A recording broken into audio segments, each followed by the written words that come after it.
they want to be an influencer, that's cool. I personally would not trust that person with any of my money. You've got a lot of coaches that aren't well educated coming in. I've done a Hyrox, been training for a year, got 5,000 followers. I'm going to be an online coach. Olympic weightlifters will train for 4 years to add 1 to 2 kilos to their total. If you try to rush the process, you will exponentially increase your risk of burning out. If you're the sort of person that hears that and goes, yeah, 5 years, let's fucking go, then you'll be set apart. Every Hyrox competitor in the world looking to improve the Hyrox this season, what would you tell them? Hey everyone, just a quickie before we get into the conversation. The podcast is always going to be free, so I'm never going to ask you to pay for anything. But if you could do me the kindness of subscribing and maybe leaving a review, that would mean the absolute world to me. Thank you and enjoy the episode. Jack Collins, welcome to the podcast. I thought we'd start by asking what's brought you to where you are today and the work that you do? When I was younger, I was awful at every sport and just kind of never really got into anything. And then I started playing golf. So I started playing golf when I was 11 and kind of took to it quite quickly. And that was me for the next probably about 7 years. I played golf pretty kind of full on. I then went to college to play golf. And in my first year, we had strength and conditioning to kind of facilitate our golf, and just kind of really took to that. And I was having this conversation with someone the other day, and I was like, did I take to S&C because of golf? Because I'm someone who moves quite well. I've got quite good body like awareness. And I kind of just took to lifting quite quickly and became like quite good. Like, I am not strong by any means, but I kind of, out of my class, was someone who just took to the weights quite quickly. And then kind of the love for golf kind of waned a little bit, and then just really fell in love with the gym. As soon as I was 17, passed my driving test, drove straight to the gym, joined the gym, and then from there it was kind of 5 times a week, whatever, plus every week for the last 10 years really. And then when I was 18 and left college, did my personal trainer qualification straight away, so 7 weeks full time, got that, started PTing, realized quite quickly that I didn't have the amount of knowledge that I believed I needed to justify charging people for my time, and also didn't quite have the social skills required. I think that's definitely something that a lot of people overlook when it comes to personal training. I think the ability to kind of communicate with people, get people to, like you and want to essentially spend 1 to 3 hours a week in a one-to-one setting with you, I think that's massively overlooked, and definitely something that I was aware I lacked. So kind of took a bit of a backseat, kind of went and got a full-time office job. After about 6 months of that, I was like, I cannot do this for much longer. So me and my friend came up with the idea that we'd go traveling. So from there, we very much kind of did the stereotypical Southeast Asian circuit for a few months. And then I had, prior to that, I had been doing CrossFit. That's kind of my main kind of training, and was very kind of clear on I wanted to be a CrossFit coach. Had the awareness that you could go to, a CrossFit gym anywhere in the world. I knew you could go to Asia, I knew you could go to America, and that was kind of my goal. So I knew that when I got back from traveling, I was going to do my level 1. I was either going to try and get a job in a gym, or I was going to try and get a job abroad coaching. And that never really kind of happened, because the local gyms around me, there was only a couple and they both weren't hiring.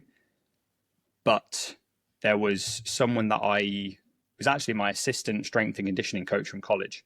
He had started a kind of group training program for women. It was like a group training program exclusively for women to help them kind of get into lifting weights and training properly. And he was quite busy and he needed someone to help with some of the other sessions. So I started doing a bit of cover for him when he had like holidays and stuff like that, because it was just him. So it was like, if he wasn't there, there was no one to run the sessions, and people were paying for, 3 sessions a week. And then that just kind of grew and grew and grew. Alongside that, I was also doing weightlifting classes at a gym. I was doing a little bit of one-to-one PT. I was also working part-time in the office job that I left before I went traveling. So that was kind of my year to year and a half of doing the stereotypical, not massively yet successful PT thing where you just work everything possible alongside a normal job, trying to train as well. And it was a bit chaotic, but so yeah. And then eventually he found a premises and he opened a gym called the Empowerment Training Centre in Northampton, which we then started training men as well. So it became kind of a premium group training facility. It wasn't CrossFit, it wasn't Hyrox, it was kind of good quality strength and conditioning with kind of a body composition focus for the general population person. And then that grew and grew and grew, became a team of 3, team of 4, team of 5, team of 6, team of multiple other people doing other forms of jobs. And I kind of rose up alongside that and helped grow it. Was head coach, became kind of an operations director-esque person whilst also still coaching, 15, 20 hours a week as part of that. And then we became a Hyrox affiliated gym. We were one of the first Hyrox affiliated gyms, definitely in the Midlands, but one of in the UK, I believe. What year are we at now, just to bring us? Where are we at? So the gym opened in 2019. And then I left at the start of 2024. And I'd been online for about 10 months before that. So we were a Hyrox affiliated gym, kind of were taking north of 100 people to each event, which was pretty cool. And then I just kind of fell in love with that, the training style, fell in love with kind of coaching those particular people and that more performance driven aspect. My training was very much like I'm all in on learning as much as I can, being the best athlete that I can be, still working on that. And then from there, really started doing the online alongside the coaching. Very quickly realized that I wanted to do this full time. Like I wanted to coach this particular demographic. I wanted to work for myself. And then that's kind of led me to where we are today. So I've been full time since the start of 2024, online coach, coaching people specifically for Hyrox and other kind of functional fitness hybrid-esque goals. And that's me in a nutshell and where I am today. Thanks for your nutshell. Why this demographic? What was it about this? I think, as I said, like I wanted to coach CrossFit originally. I've always had that performance-driven kind of outlook on training. Probably stemmed for that kind of golf S&C period. And obviously with the gym that I was coaching at, we did have that as part of the product. Like we had the Hyrox classes, kind of the Hyrox direction for some people. We did things like turf games, national fitness games, and we kind of had classes that were tailored towards that. And we would be like, right, we're putting in as a gym, 5 teams of 5 to turf games, who's in? And then we would kind of plan some specific sessions around that and kind of create like a bit of a community for that specific competition. And just really enjoyed programming for coaching those particular sessions. Obviously, it's something that I did myself. Like I've done CrossFit competitions, I've done turf games, NFG, Hyrox, whatever, and learned an incredible amount from the more kind of gen pop, everyday person, body composition, fat loss, muscle gain, working around, 3 kids, busy job, family, like learn a tremendous amount from that. And I can't stand here and say that I didn't have more to learn, because there's an exponential amount of things that could still have been learned. But I kind of felt like I wasn't being challenged as a coach. I wasn't learning the things that I wanted to learn, and I wasn't necessarily having the conversations that I wanted to be having. Whereas with the people that were doing Hyrox, the people that were doing kind of Turf Games NFG, through the kind of the coaching calls that I was having with those particular people. Because the way we essentially worked at the gym was you would have like a number of clients that you managed. So if we had 250 members, I might have 80 members that I was personally responsible for. I would help them with their nutrition. We would have coaching calls, but then they would come to the group sessions. And I just found that I was really enjoying and invested in the coaching of those particular people. And I just knew that I wanted to learn as much as I could about this, for myself as well. Like, I wanted to be able to better myself and my performance, but I really enjoyed helping those people achieve their goals and improve in those particular areas. And yeah, since kind of stepping away from the gym and being online and having a little bit more time available, like the number of courses that I've done, the number of books that I've read, the number of like all avenues of learning, I've just exponentially kind of grown as a coach, and just love it. How would you assess the online coaching space? How long have we got? I think as someone who's been in the industry for a while, both from a professional perspective and a personal perspective, like I've been training and kind of consuming content since I was 17, 18, which the fact that I can now say is north of a decade ago does make me feel a little bit older, even though I'm only 29. But having been in different areas of the industry, so my first introduction to the gym was obviously S&C, but I very much was in bodybuilding. Like, bodybuilding was, I followed it as a sport. I trained like a bodybuilder. I consumed content from bodybuilders. That was what I wanted to be, and that's what I wanted to do. Because CrossFit, it was only really just coming around like 20, probably 14. I'm trying to think, when was I? So it was 2025 now, 10, 11 years ago.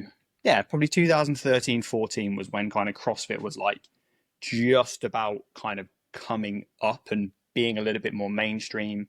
They were investing in the media, the YouTube. So prior to that, it was bodybuilding.com and, bodybuilders prepping for the Olympia. That was like the only real content that was out there. So that's what people naturally gravitated to. So I've kind of witnessed different camps progress through this kind of online space. So it was like the London Muscle bulking Bible ebook era. That was really what it was. It was ebooks, and people started making YouTube channels and posting topless pics on Instagram. That was, the start of it. And then CrossFit kind of started to follow that, and people started to move towards that functional fitness, like bicep curls are stupid, you should be doing overhead squats, and anything that isn't compound and functional is pointless and stupid. And then that kind of moved into, people started coaching people online for CrossFit because people wanted to go to the games and whatever. And then from there, it kind of then progressed, and online coaching for the Gen Pop became more of a thing. People were delivering programs kind of through Google Sheets and video check-ins and things like that. That kind of became more of a thing. Apps were still kind of in their infancy. People using apps were mostly like functional fitness athletes. But then nowadays, it's kind of then progressed on from there, and you've got people doing more kind of Gen Pop coaching through apps and kind of a little bit at a higher level. So that's kind of progressed. But now Pop, general population. General population. So people just not athletes, people that just want to kind of look, feel better kind of thing. And then now with the introduction of Hyrox, you have a lot of coaches that are getting into the industry, and that's their first experience of training. That's their first experience of coaching. being coached, learning. So it's, I liken it to CrossFit in like 2012, 13. So you've got a lot of coaches that aren't particularly well experienced, well educated, coming in and being like, I've done a Hyrox, I've been training for a year, I've got 5,000 followers, I'm going to be an online coach. And I'm just like, you are so far away from that.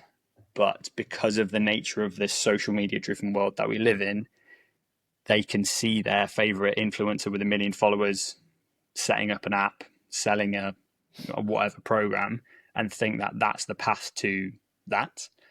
And it is so far away from the truth. And as I said, like having gone through these cycles and seen the progression of all these different things, you know, you can kind of draw a bit of a map to what success looks like, really. And it's a very positive thing in terms of the ability to access so many people and the ability to have an impact on so many people is amazing.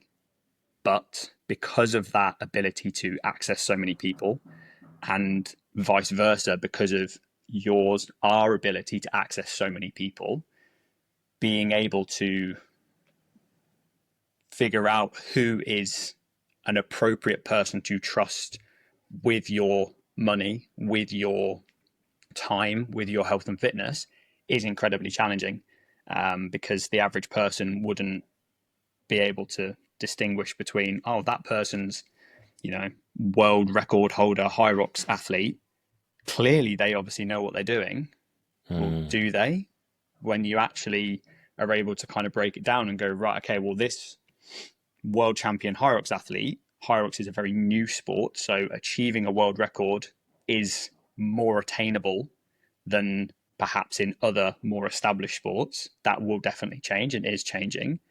But when you look at the people that are coming in and achieving those feats in such a short space of time, it's not because they are the most incredible coach or Hyrox specific athlete. It is because they have 10 plus years of training at a high level as a swimmer, as a sprinter, as a team sport athlete. And yeah, they've trained since they were 5 years old, basically as a professional athlete. That's why they look the way they do. That's why they perform the way that they do. And that's why they have a base of knowledge that they do, because they have worked perhaps with GB coaches for the last 10, 15 years. It's not because they have done lots of coaching qualifications. It's not because they have successfully coached a lot of people to a high level. It's just because of their situation. And yeah, being able to distinguish between those two things for the kind of the everyday person is a challenge that I also find myself kind of getting caught up in sometimes. But yeah, the online coaching space, coming back to the original question, is a bit of a wild west. It's getting better in terms of, I think people are becoming more discerning.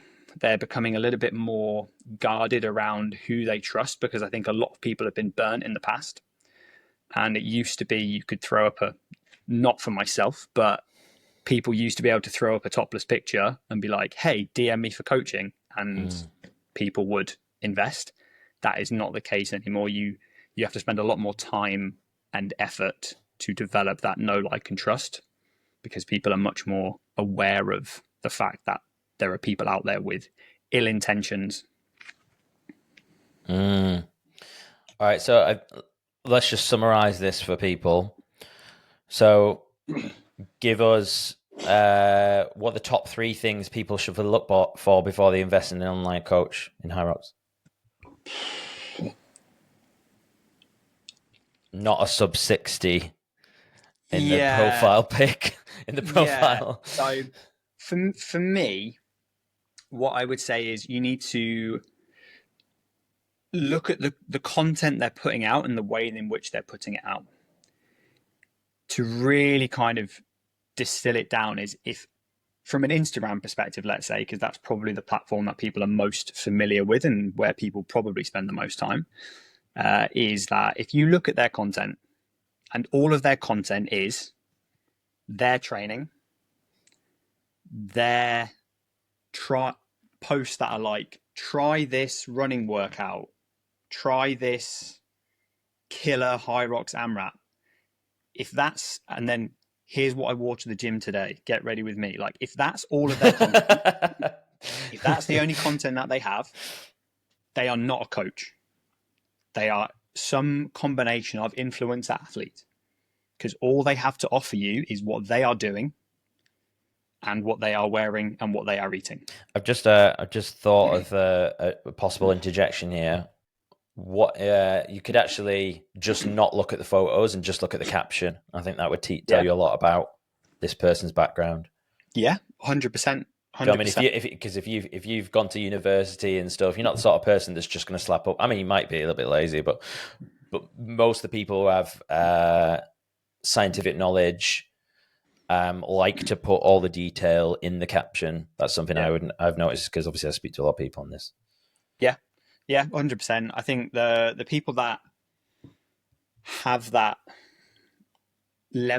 deeper level of understanding are able to communicate it in a way that helps you understand it, but also provides appropriate levels of context.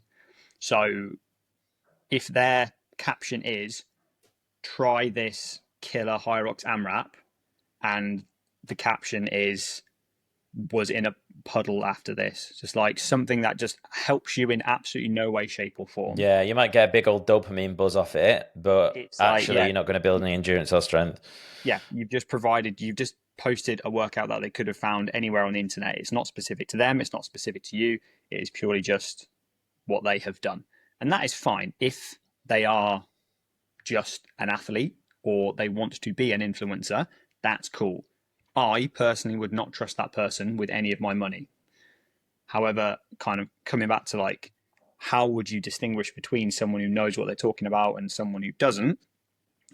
If you don't have that kind of level of understanding of what you're looking for, that's a bit more difficult. As like, a coach and someone who's slightly more well versed in these areas, when I'm looking at someone's content, if I'm looking for a coach, I'm going to be looking at, I can clearly see if they know what they're talking about based on how they describe the training that they're doing, how they describe the results that they're posting of their clients, how they helped other people achieve certain things. If I can clearly see that they understand that process, like it's not just this person went from a 70-minute Hyrox to a 60-minute Hyrox because we smashed their running. It's like, well, no, specifically, what did you do to their running? How did you approach that process? If I can clearly see that and you've made me understand that point A to point B process, that's going to make me more likely to invest in that particular person. So I think for me, if you are looking at someone's Instagram, let's say, you're going to be looking for, are they demonstrating results? Like, can you clearly see that they have helped someone get from either where you are to where you want to be or beyond? And do they understand that process? So like, it's not, as I said, it's not just, this is Sandra, she went from 80 minutes to 60 minutes. It's like, well, how did they do that? What did you do to facilitate that process? It wasn't just newbie gains, because Sandra's been sat on her ass for the last 10 years. Yeah, exactly that. And so there's that. There's sharing helpful information. So not just like, here's the calories and macros you need to eat, but like actual tangible information that you can take away and apply and communicate it in a way that you understand. That's, I think, really important. That's definitely a skill of a more well-versed coach, is someone who doesn't just use a lot of big words. If someone has to communicate it in the same way that they read it in a textbook or from a course, then they don't fully understand that thing. They are just repeating something that they have read or heard. Whereas if they are communicating something to you and you understand it, that is a sign that they perhaps understand that thing on a slightly deeper level. And then in the language that they're using, it's like, not just here's what I did, it's here's why I did it, and here's how it could potentially have a positive impact for you and how you might go about applying that thing, kind of thing. So there's, and then depending on the level that you're coaching people to, or depending on the level that you're at, that will then change. So for example, I work with the team at the Red On Performance Center. They are a very science driven coaching team. So the language that they use is very scientific. So they are, for the most part, they definitely do have people at varying levels, but for the most part, they are speaking to a higher level of person. They are referencing scientific papers. They are referencing the science quite heavily because that is what they are basing all of their coaching decisions on. So that is going to speak to someone like me who has not the same level of knowledge and understanding as them, but who understands the value of that and can discern and Geeks. kind of, break down what they are saying, how it's important. Yeah. Whereas, People like to geek out on that stuff. Like I follow him because I'm obsessed with that sort of stuff as well. Yeah, exactly that.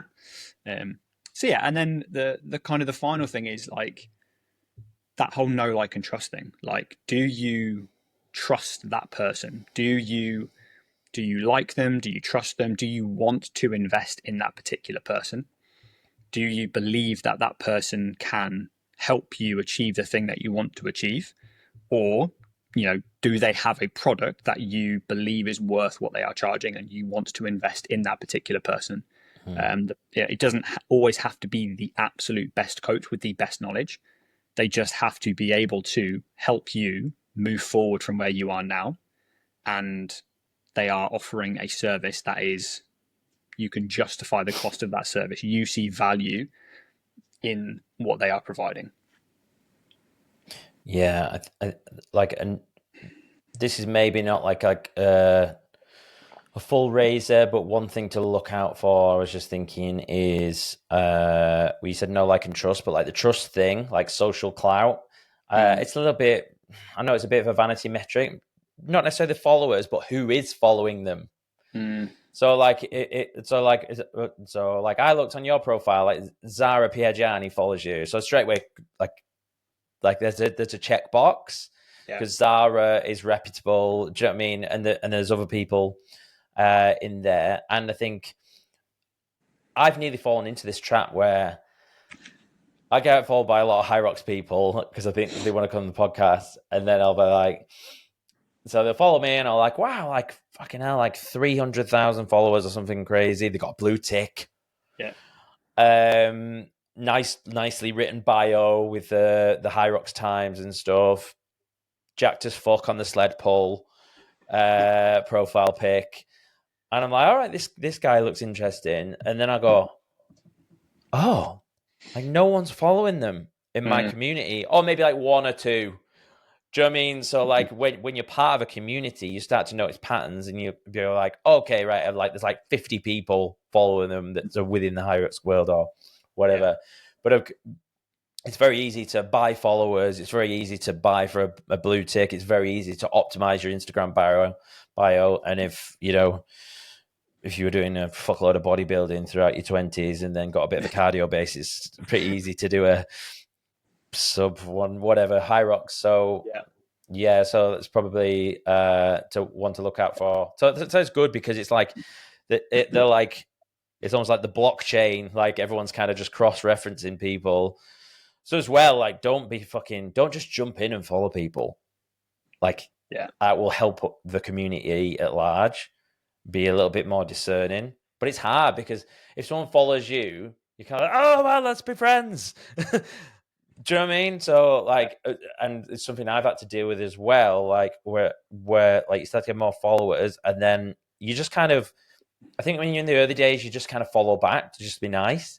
Yeah. And I'm like, okay, right now, if now people are going to look at who I'm following as a signal of trust, I have a responsibility as a content creator, or whatever I do, to be able to do that, or people who are like slightly prominent in like this like Hyrox community. So and I think something on that as well, kind of tying back to what we were saying about how do you discern between the people who maybe are more trustworthy than others. I think there's definitely a level of effort going into the content as well, both, and that doesn't just mean like high quality, hyper edited content, because like, you know, if you've got money, you can do that. Like if you give a you give a videographer $1,000 a month, all of your content can look movie quality.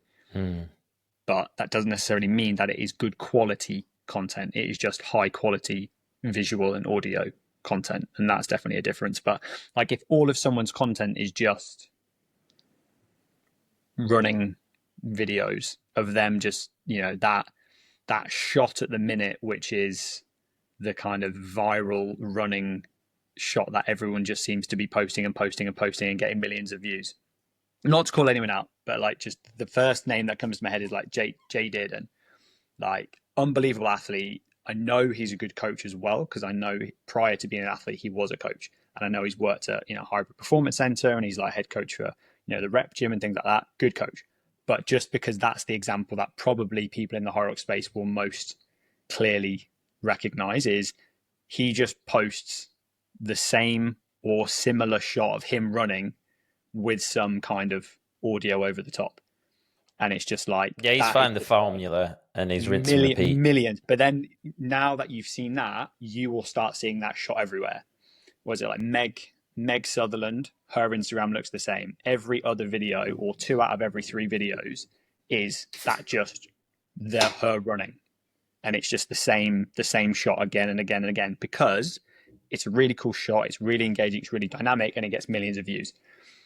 So it helps grow a significant following, because it's just pumped out to the absolute masses.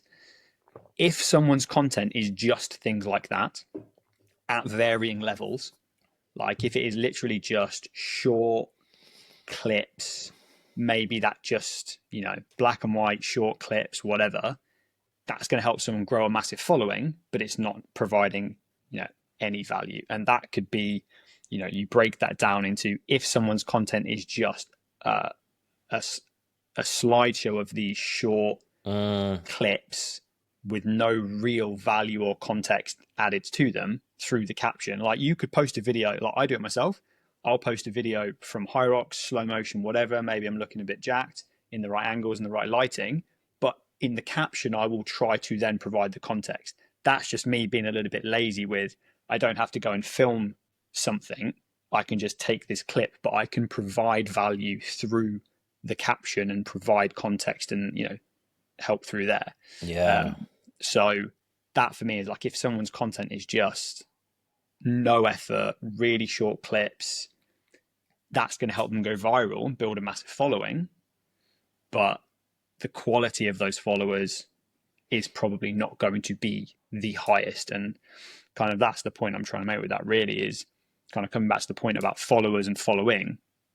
I think followers have been massively devalued because the ability to go viral is so much higher than it perhaps used to be. And it's all about engagement than anything else. For me, I've really tried to lean into that the thousand true fans kind of aspect, both in terms of who I'm following and who I'm being followed by. Like I am cutthroat with who I follow now.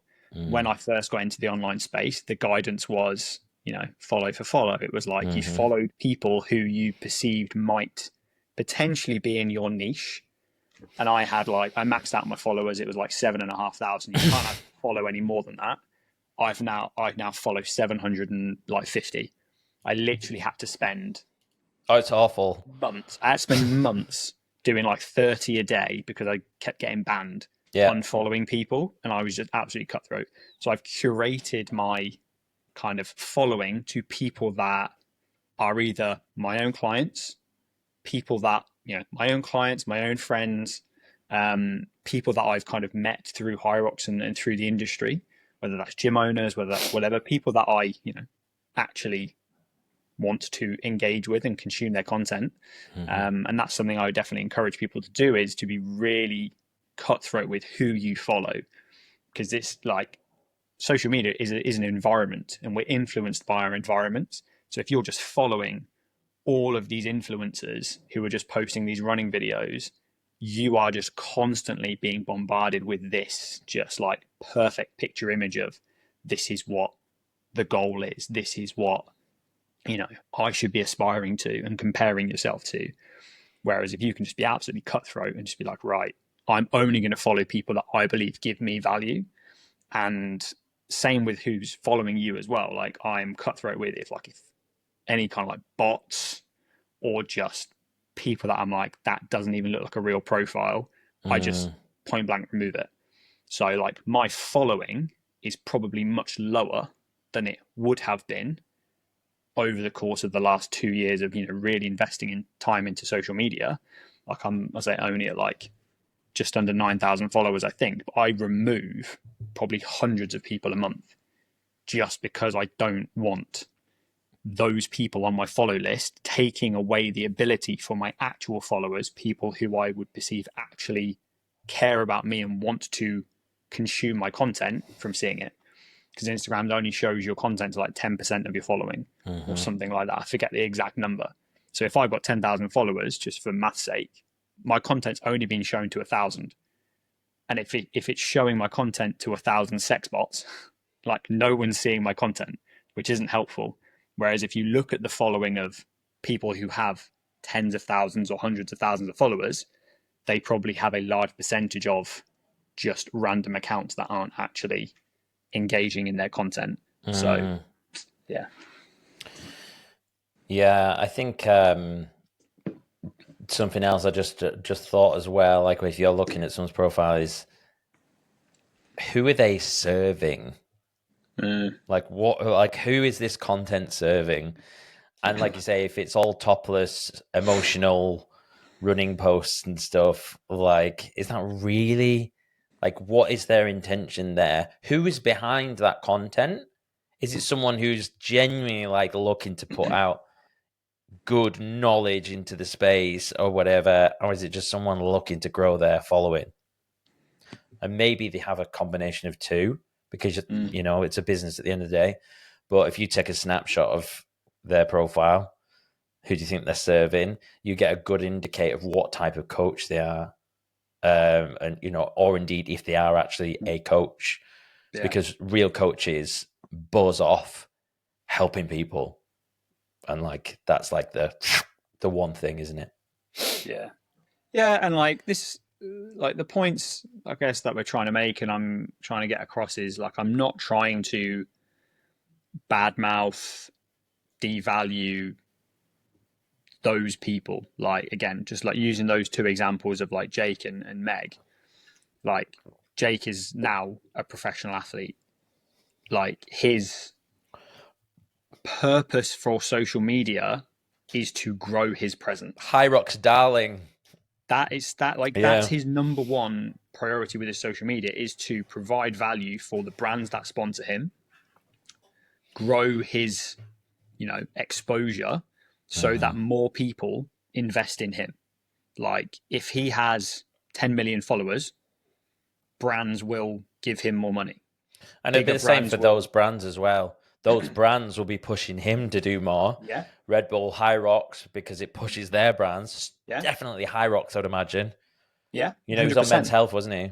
Yeah, exactly that. So it's huge for Hyrox.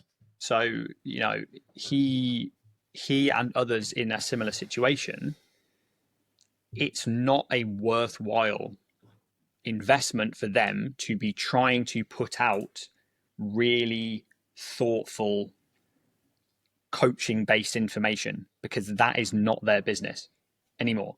Like I do actually, but I think Jake actually does have like a program as well. Like I believe he works with what's his name, the guy from CrossFit JST in Wigan. I think they have like a collaborative coaching plan thing together. So like I know Jake does, I think he still does do that, some of that stuff, but just kind of using that as a concept more than anything. Again, not to like pick on any one person, yeah. Like more just an example and a thought process of other people in perhaps similar situations. And then when you're at that level, the products that you are perhaps going to be more invested in is probably going to be apps and things like that. Like when you have 1 million followers, you have this kind of your funnel for generating clients, generating revenue is so much bigger that you have the ability to invest into something like an app. Because if, putting the numbers on it, let's say if you need 100 people to get one sale, well, for me, it doesn't make sense to have an app, because if I've got, let's say I had 10,000 followers, well, if only one in every 100 people is potentially going to buy from me, that's not a lot of sales. 10,000 followers is what getting me 100. one. No, that's 100 sales. Cool, right? Well, if I'm charging $29.99 for an app, that's not making me a lot of money. And it's a lot of money to invest into something like an app, and the amount of sales and ads and all that kind of stuff that has to go into supporting something like that, it doesn't make sense. Whereas if I did have 1 million followers, 100% I would have an app, and I would be channeling a lot of money into promoting that as much as possible, because that is a good revenue option for that amount of following that I've developed. Whereas, for the lower number of following, it makes sense to have a more kind of high touch point, personalized service. And the content that I put out is going to be aligned with that. I'm going to put a lot of high context, high touch point content out, because I'm speaking to individuals. I'm having conversations. I'm in my DMs speaking to people as individuals to create a relationship, to help people on an individual level and work with people on an individual level. So my content kind of has to reflect that. Whereas, again, 1 million followers, yeah, if I'm absolutely yoked and got 1 million followers, you better believe I'm going to be putting out that running video on repeat and building that following as big as possible, so that the biggest brands want to pay me money to post that video more, ultimately. All right, man. Let's talk about coaching practices, philosophy. Let's get into the weeds. Tell me your like super geeky concepts. I'll let you just like freestyle. Let's talk about coaching. Yeah, sure. So I guess I kind of start off with, I'm not going to claim to have all the answers. I definitely don't. I do actually think that is a mark of, not to be like, I don't know everything, therefore I'm the best coach. But from a perspective of, I think it is a trait of a good coach that they recognize what they do and what they don't know, and where the limits of their knowledge and experience are. And I think that at present, in the Hyrox sphere, as we kind of alluded to earlier, it's very much in its infancy, and there are very much a lot of people jumping on the bandwagon, and this is their first experience of coaching. They are doing their Hyrox Foundation and Level 1 course, which take a couple of weeks, if you know what you're talking about, at most. And they are maybe getting a job at a Hyrox gym, and they are now a coach. They're an in-person coach. They're starting an online program. Again, if they've got any kind of following, if they've got some, good video content from the Hyrox races, and yeah, they can kind of create the what's the word? Kind of perception that they are a good coach quite quickly. The illusion. And yeah, I think that will definitely change. But I think in terms of like my philosophy on coaching and things like that, like I very much approach Hyrox from the perspective of, it is a sport first and foremost. So we do have to approach the performance side of it as a sport. And the main difference between training for Hyrox as a sport and training in general is more so how you approach the season and how you approach progression throughout the season. So you can't just be like, every race I'm going to go through a training cycle and peak for this race. Like, we can't just do that if we're treating it as a sport. We have to think of it from a perspective of, right, let's say you are someone who's going to qualify for world championships. That's your peak.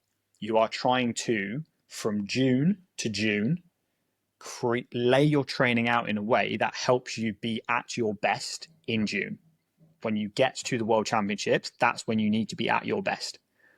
So as you move through the season, and let's say using the UK as the example, Birmingham's in October. That's the start of the competitive season. You've got Birmingham, Dublin, London. That's kind of your like first part of the season. We then have a little bit of break over December, January. We then have Manchester, Glasgow, London. Obviously, being in the UK and the races being difficult to get into, people are kind of very much jumping around the entirety of Europe and kind of racing around there. So you've kind of got this before Christmas and after Christmas period. So the intention really for someone who's treating it as a sport should be to have this kind of development across the season. So you would have like part of the season pre-Christmas where you're looking to, maybe just race. You're racing to get fitter. And the goal is to maybe improve from race to race, but you're not necessarily look to be at your absolute peak. So training during that time might not be super hyper specific. Cobweb dusting. Yeah, you're kind of brushing out the cobwebs, just kind of getting back into it. And then that kind of period post-Christmas, more so your February, March, April time, that's where we're going to see a notable shift towards much more specific training. Maybe we're not looking to massively develop those less specific qualities like absolute peak strength, longer aerobic endurance. That should already have been developed in the first part of the season. And then as we get closer and closer to Worlds, we're going to get more and more specific and perhaps let go even more of some of those less specific qualities. That's kind of how I would perceive approaching Hyrox as a sport and as an athlete. You can still approach it as a sport and not perhaps classify yourself as an athlete, in which case you've kind of got this general athletic population. So that would be like athletic population, Hyrox is a sport. Mm-hmm. Then you've got general athletic population, which is someone who is probably still training exclusively for Hyrox, but they are not necessarily at that level where they perhaps need to have that incredible level of specificity. They are perhaps in a place where they would still benefit from continuing to push up those general qualities all year round. Like if someone isn't strong, then they're not necessarily going to benefit from sacrificing their strength.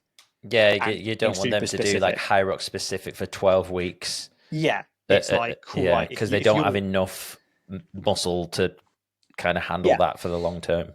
Yeah, exactly that. And we might do something like a 2 to 6 week race specific block, but then we're going to jump straight back into that more general training and continue to build them up as a functional human, if you like. And then kind of further down the line that you've got very much just like Gen Pop.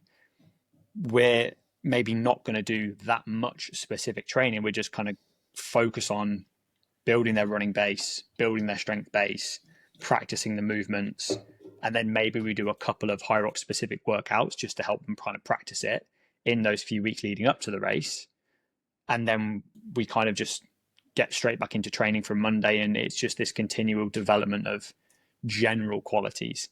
So that's kind of how I maybe categorize people. But in terms of like my approach, I very much believe in training qualities.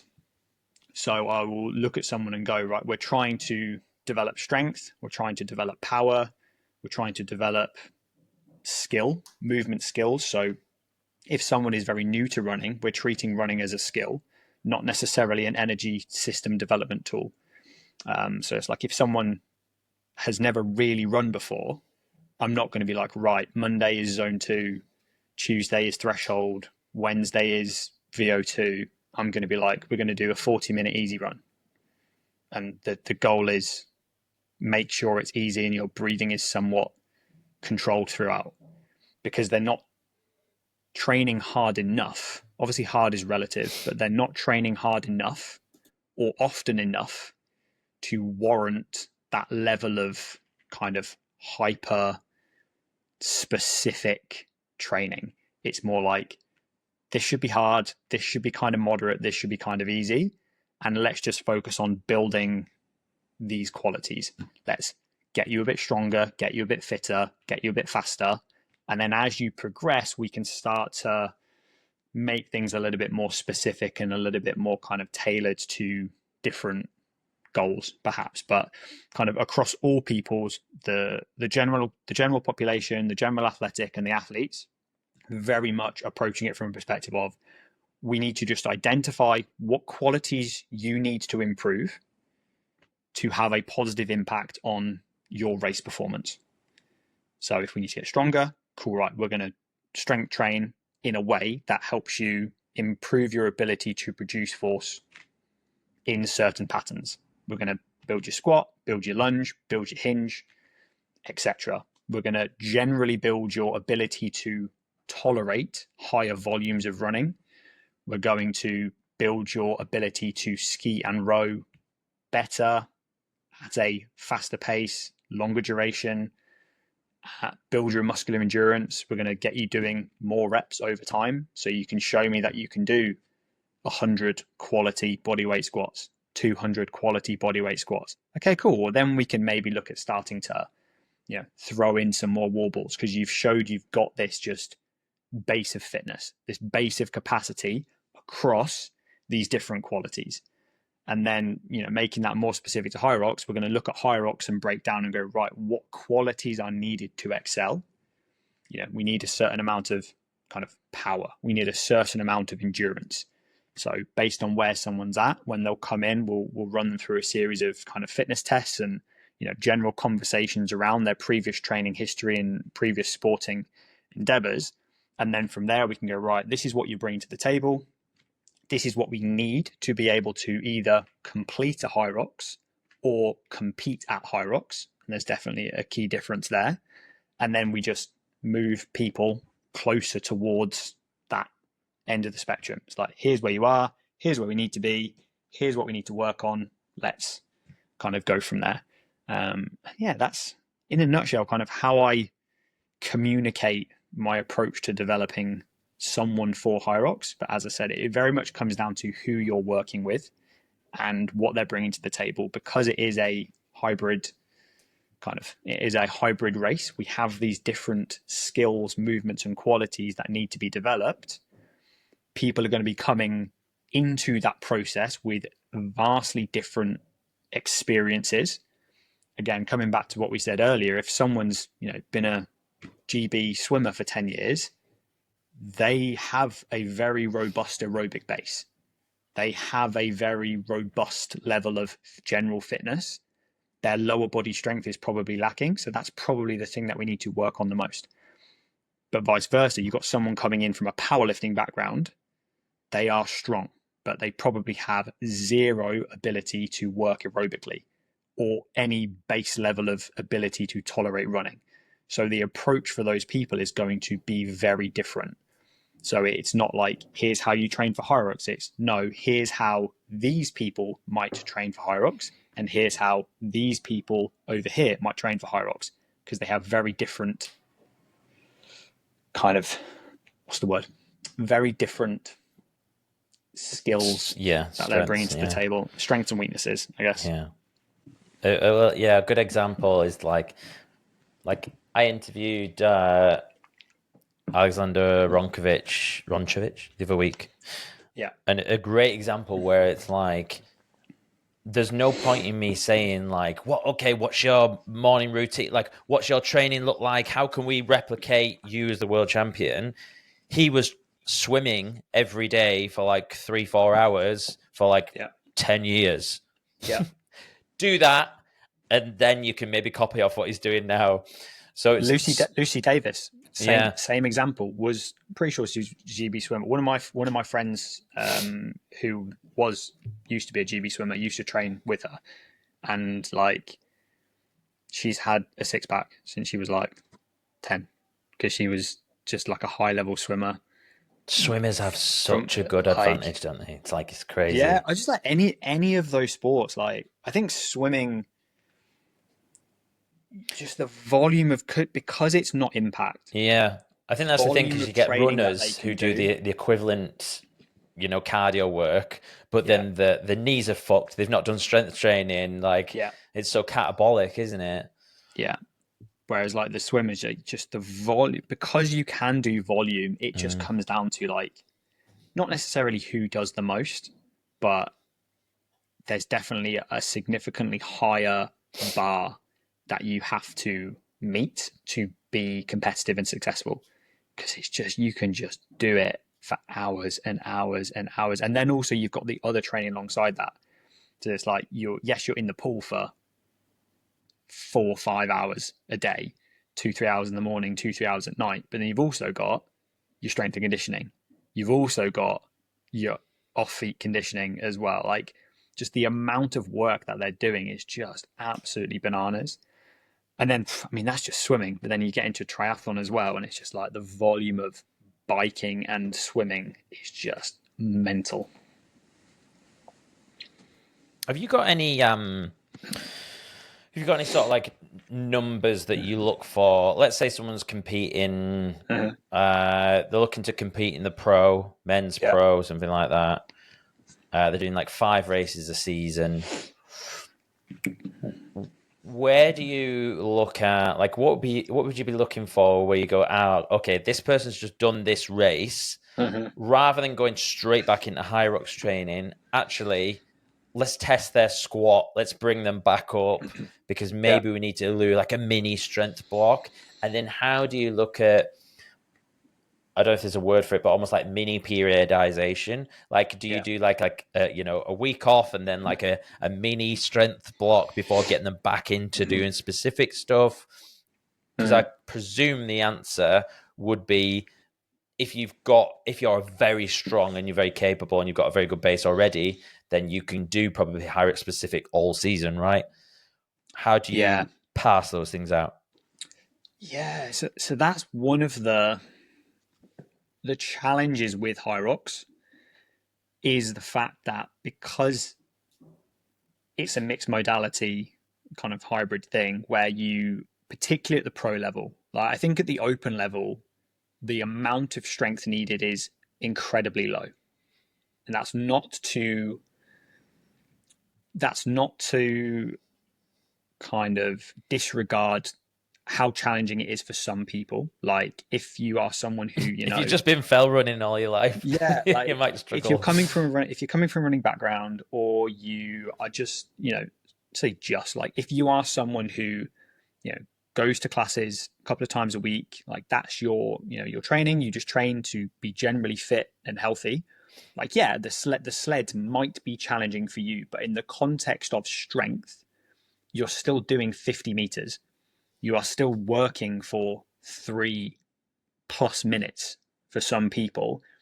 That isn't on the spectrum of strength. That is very much minimum strength endurance, but realistically, it's just muscular endurance. Even though it feels heavy, but if you can do 16 steps, it's like, even if you just compare that to like reps, 16 step ups, you wouldn't be like, oh, that's strength. You'd be like, that's kind of like strength endurance. It's getting towards muscular endurance at that point. Obviously, like a heavy set of 16 step ups is still, you need to be strong to achieve that. But what's the difference between strength endurance and muscular endurance? So you would kind of classify it as like, you've got like absolute strength, which is like 1 rep max. Let's just say it's like, how much weight can you physically move, period, kind of thing. You could maybe say like maybe 1 to 5 reps would be that absolute strength. And how we would maybe classify that is, there's a much bigger neurological component to that. It's your ability to coordinate your body to produce maximal force.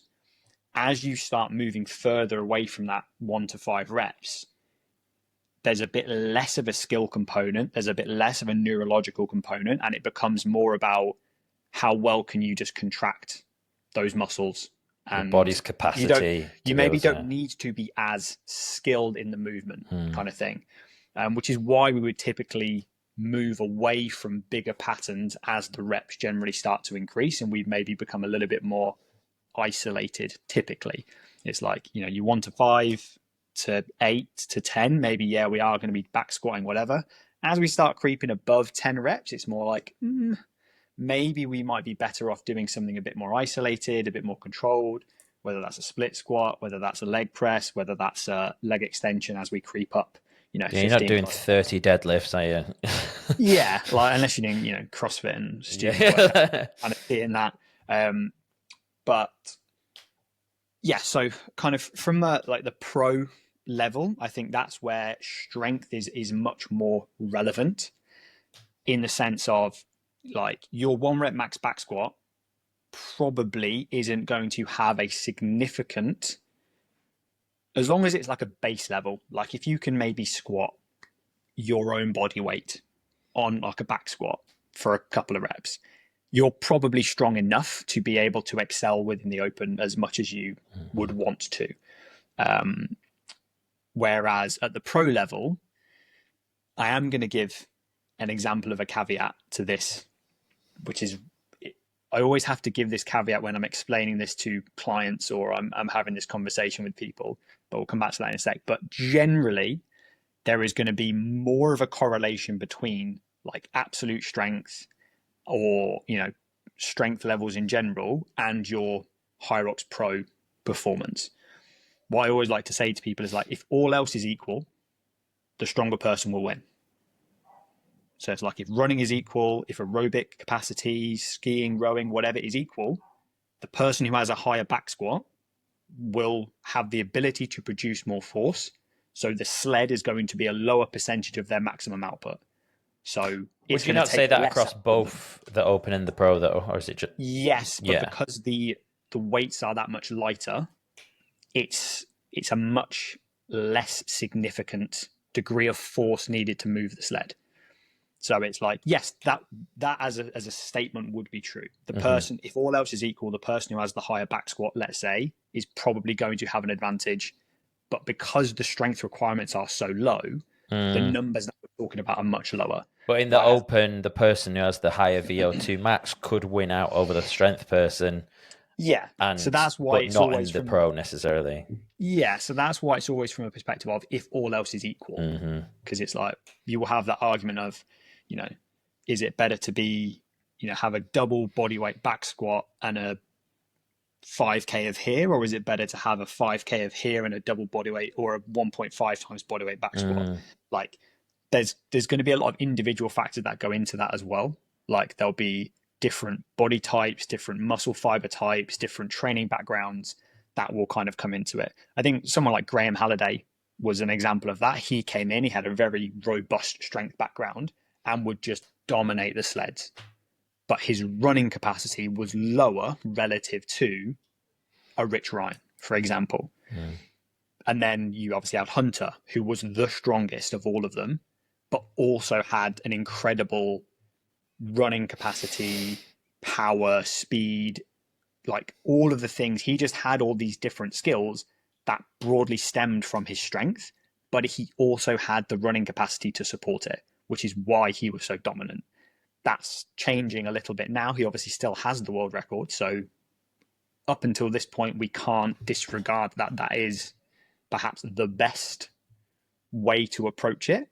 But, James Kelly being a second away, that's potentially going to change, because James is definitely not as strong as Hunter. But yeah, we'll see how that goes. But I think, coming back to your question, I just realized I haven't answered it. Like, strength versus strength endurance. So that absolute strength, let's say like 1 to 5 reps, how much weight can you move? Strength endurance is going to be kind of like sustaining still a high amount of force, but for just a little bit longer. So maybe you could say strength endurance is like 6 to 12 reps, arbitrarily, let's say. It's like, it's still quite heavy. Like, if you're doing a heavy set of 10 reps on the back squat, you're still producing a pretty high amount of force, and it still requires a certain amount of effort. That's kind of what you would think like the pro sled. Like, you do half a length of pro, none of the pros, I believe, are doing all 4 lengths of the sled back to back at the pro weight. So it's definitely not max strength, because they're doing maybe 16. For me, it's about 32 steps end to end for that 12.5 meters. So like 16 steps is halfway. So, that is that more strength endurance end of the spectrum. It's not absolute strength. But if you're doing, 2 lengths back to back, we're kind of into the realm of muscular endurance. You're doing 32 steps end to end. You're doing 2 lengths back to back. That's 64 steps. That's 64 reps, the way you would want to think of it. That's muscular endurance. That's a high number of contractions at a sub-maximal effort kind of thing. And that's kind of how you would maybe classify it, is like the amount of effort needed to produce the rep gets lower and lower as you move towards muscular endurance. The skill likely goes down as well. So like I guess like the guys with the bodybuilding background probably have quite a good strength endurance because they'll be training like 8 to 12 reps a lot. Yeah. But those higher, like the muscular endurance is totally different. Yeah.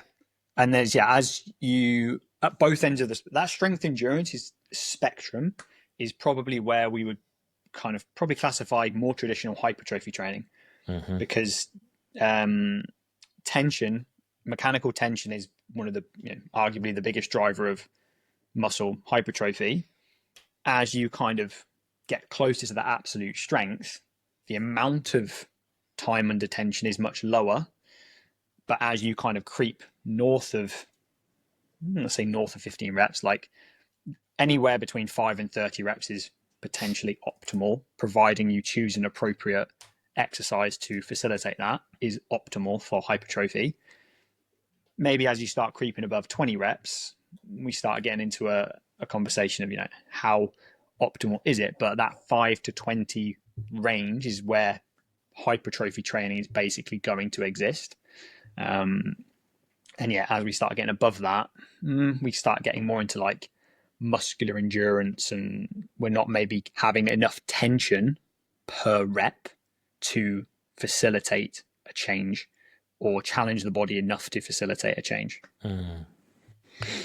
So I feel like there's going to be lots of people moving up to pro in this next season because of the world qualification.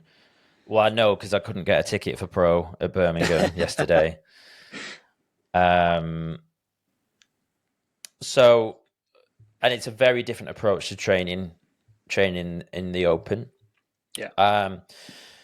How should we look? And this, let's be honest, it's a selfish question. I'm wondering about myself. So, like normal, like last season, I'll give you an example.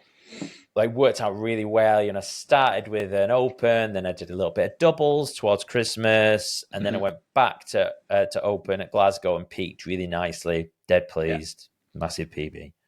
Sub 70 was that? Yes, I did 60, 65, 50. Nice. So the goal was sub 70, and then I was like fucking astounded, but that I got that. So that was great. Went unbroken on the wall balls, fucking awesome. And then they changed the qualifications to pro, and I'm like, you bastards. I was hoping to like have another season at open, rocking them 100 wall balls unbroken, a few more wall ball patches, but there we go. So I was just thinking then when you were talking about, these numbers of I suppose what I'm wondering is, when are we ready to go into the pro weights? Because it's not the same as going like, oh, let's get a couple of opens under my belt and then go pro, because doing that might actually detriment your strength, because you're going to be going through like a catabolic process, hammering Hyrox, right? So in a weird way, I feel like maybe you want to start off sooner doing pro rather than build to it. What are your thoughts?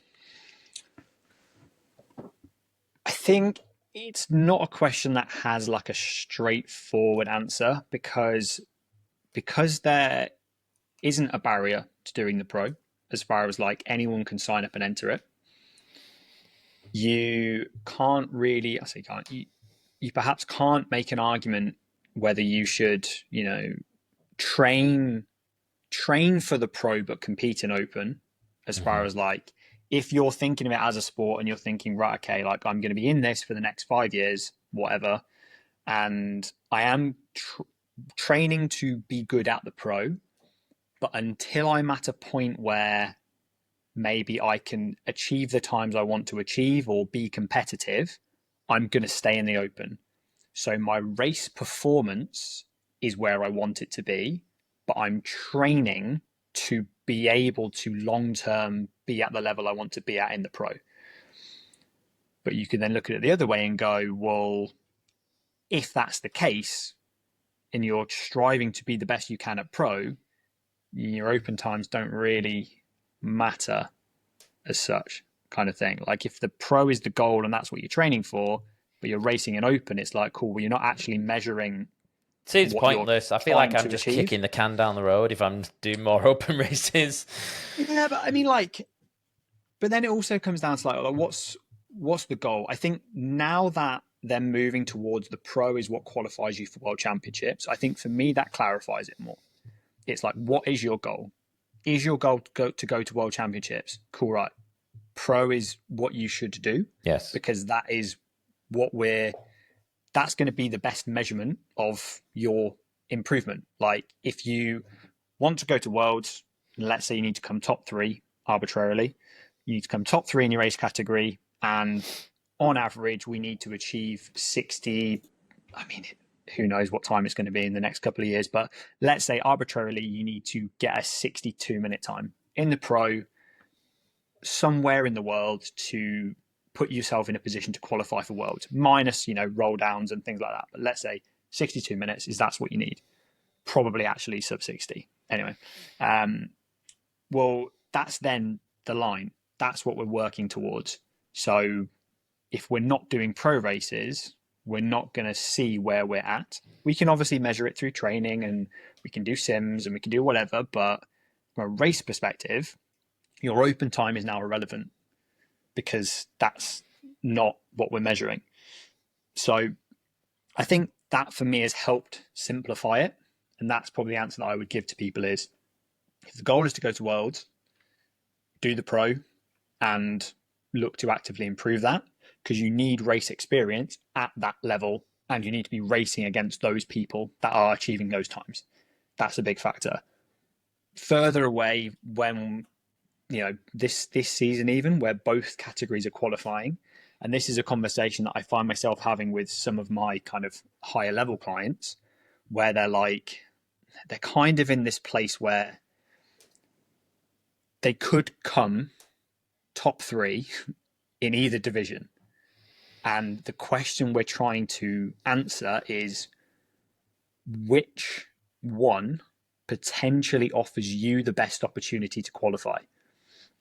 So using one of my clients as the example, it's like they could come top 3 open doubles, they could come top 3 pro doubles, she could come top 3 women's pro, and she could potentially come top 3 women's open. And it's just like, but it depends who shows up on the day, because all it takes is someone from the Elite 15 to decide to do a open race, and all of a sudden that qualification spot's gone. All it takes is someone from the Elite 15 to show up and wants to get a time or just do a race for fun, and they've taken the top spot. And instead of the qualification time being an hour and 6, it's 58 minutes kind of thing. Like that's all it takes. So that's what's made it challenging this season to really decide which race is potentially the most appropriate for you to do at a particular race. But because I have very much been of the mindset since before the start of this season that they will start to move towards the pro being the only division that qualifies. So I've kind of been nudging my clients in that direction. I'm like, if you want to have a crack at qualifying through the open in this particular race, that's cool. But long term, if you really are in this sport for the next 5 years and you really do want to go to worlds and excel, we need to be training you as a pro athlete now. Because next season, as has now happened, you won't be able to qualify through the open. So do you think you'll be in a better position by starting to train to maximize your strength and build those qualities that a pro level athlete needs now, or wait until the end of this season after doing loads of open races and then start to focus on your strength? So that's kind of the mindset that I've kind of tried to not push on people, but just kind of explain and communicate is like what your goal is will largely dictate what the right answer is to that question. If you really want to go to Worlds, you have to train as a pro athlete now because the standard is only going to get higher and higher and higher. All of the open people that are very good will ultimately move to the pro, and all it will take is them to just do a little bit more strength training and their open capacity will transfer over to the pro. We're probably not going to see this massive shift of all of the people winning the open all of a sudden don't get anywhere near it at the pro. Some of them are they just are better in an open race because maybe they aren't quite as strong. But give them, after this season, give them 16, 20 weeks or whatever, the kind of the first half of next season to really focus on their strength and power. All of a sudden they're competitive in the pro again, kind of thing. So yeah, I hope that answered the question. Yeah, definitely. And yeah, agreed. Absolutely. No point fucking about. Yeah. Let's go pro. All right, mate. Well, we're gonna have to wrap up shortly. So thank you for this. I feel like we could chat for ages. So we'll have to do a follow up. Before we finish, I want to ask you if you could send a 60-second message to every Hyrox competitor in the world looking to improve the Hyrox this season, what would you tell them? Don't rush the process. The qualities that are needed to excel within Hyrox, particularly at the higher level, take years to develop. To develop a high-level aerobic base takes years. To develop a high level of strength and movement competency alongside that. So not just can you do a questionable back squat to about 70 degrees with a half decent weight? No, can you do a good quality full range back squat that looks the same regardless of load with a high amount of load? Takes years. And if you try to rush the process of becoming a high level athlete, you will exponentially increase your risk of burning out, of getting injured, and not achieving your goal. So I would say if you really do want to be the best that you can be, aim to train in a way that facilitates long-term development. Don't train to be your best next week. Train to be your best next year, in the next 5 years, and accept that some things will just take time. Like, you can only progress your running so fast. You can only progress your strength so fast. And the faster you try to, or the more you try to shortcut that process, the greater the risk that comes with that. As we said earlier, the athletes that are at the top of the sport have years, if not north of a decade's worth of training experience at that level. They didn't just decide last year that they wanted to be a professional athlete. Most of them have been training like a professional athlete since they were like 10 years old. E.g., Alex Ronkovic, ex high-level swimmer. Pelayo, ex, I believe he was a professional triathlete. Hunter's been, at the top of various hybrids, Spartan, whatever sports for more than 10 years. Rich Ryan, any of the guys at the top level have been training like professional athletes almost their entire lives. They haven't just decided to start training 20 hours a week. They have built up to that, and now they are just maintaining that. They are maintaining their training. They're obviously pushing themselves, but the amount of training that they're doing, they are maintaining that. They aren't building on that. So yeah, don't rush the process, accept where you are, and do what you need to do to take the next logical step forward. And if you continue to approach your training in that way, you will continue to improve and you will create the opportunity to achieve the level of results you want to achieve. Yeah, man, that's gold. Thank you. And the cool thing is as well is a lot of people will go 5 years, fuck that. But if you're the sort of person that hears that and goes, yeah, 5 years, 3 years, whatever, let's fucking go, then you'll be set apart, won't you? Yeah. Olympic, like, again, like, Hyrox isn't the Olympics, but Olympic athletes train for 4 years to run one race. They will train for 4 years using, let's say, weightlifting as the example. Olympic weightlifters will train for 4 years to add 1 to 2 kilos to their total.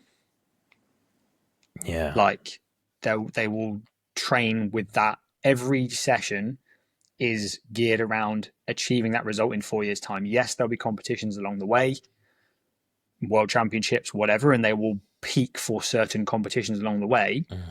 But they are approaching their training in a way that helps them continue to train for the next 4 years for one competition. Hyrox obviously isn't that. And, we don't have to approach it in everything I'm doing now is to be my best at Hyrox Worlds in 4 years' time. But we should broadly approach training with a degree of like that mindset of you are training to be able to continue to train and improve for the next 2, 3, 4, 5 years. And the specifics of what you're training for might change across that time. You might not train for Hyrox in 4 years, but some part of what your training looks like now will still be there, whether that's the strength, whether that's the running, whether that's the kind of the mixed ergs and whatever. So you should be approaching training in a way that helps you continue to show up and continue to improve, not get the absolute most out of every set of everything that you do every single day, because that is not a sustainable practice. Yeah, man. And not that I'm looking for brownie points, but I had my first marathon booked. I was supposed to be doing a Manchester Marathon this weekend because, like, I'm a good runner. I should do a marathon, right? That's the thing you do. Yeah. And I made the decision based on my long-term goals in Hyrox to cancel, sell my ticket, because, like, if Hyrox is my goal, for me, that's not the right thing to be doing because of injury risk, because of my background and stuff. And so many people like, why? Oh, you should do a marathon. I'm like, no, Hyrox is the thing. So, so I'm doing kind of like my off season is kind of like CrossFit, strengthy stuff, which works a bit nicely, more nicely. But Jack, this has been awesome. Thank you, mate. Appreciate all the truth bombs and insights you've been dropping. Pleasure. Where should people go if they want to find out more about what you do? So Instagram is probably the best place, is at JC the Hybrid Coach. And then, that's probably the best place to get hold of me. Drop me a DM and I'd be more than happy to help answer any questions that you have. Obviously, as I said, I'm a coach. So if that is something that you are interested in learning more about, just drop me a DM and we can have a chat about that. Awesome. And I will put a link to your profile in the show notes so people can go through on that as well. Thank you again. And I'll speak to you soon and have a great day, mate. Thank you. And you. Hey guys, it's me. Thank you so much for watching that episode and congratulations for making it all the way to the end. I really appreciate it. A few things before you get going. If you haven't already, please do subscribe. And if you enjoyed this episode, the kindest thing you can do for me is to share it with a friend or family member. Don't forget to check out the show notes for links to both my guests and myself. And if you made it this far, why don't you drop me a DM?